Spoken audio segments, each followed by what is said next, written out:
الف لام میم۔ کیا لوگ یہ خیال کیے ہوئے ہیں کہ صرف یہ کہنے سے کہ ہم ایمان لے آئے چھوڑ دیے جائیں گے اور ان کی آزمائش نہیں کی جائے گی؟ اور جو لوگ ان سے پہلے ہو چکے ہیں ہم نے ان کو بھی آزمایا تھا اور ان کو بھی آزمائیں گے، سو اللہ ان کو ضرور معلوم کرے گا جو اپنے ایمان میں سچے ہیں اور ان کو بھی جو جھوٹے ہیں۔ کیا وہ لوگ جو برے کام کرتے ہیں یہ سمجھے ہوئے ہیں کہ یہ ہمارے قابو سے نکل جائیں گے؟ جو فیصلہ یہ کرتے ہیں برا ہے۔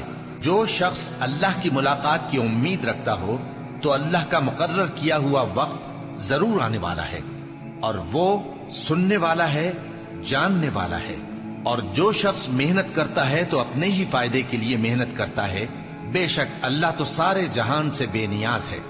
اور جو لوگ ایمان لائے اور نیک عمل کرتے رہے ہم ان کے گناہوں کو ان سے دور کر دیں گے اور ان کو ان کے اعمال کا بہت اچھا بدلہ دیں گے۔ اور ہم نے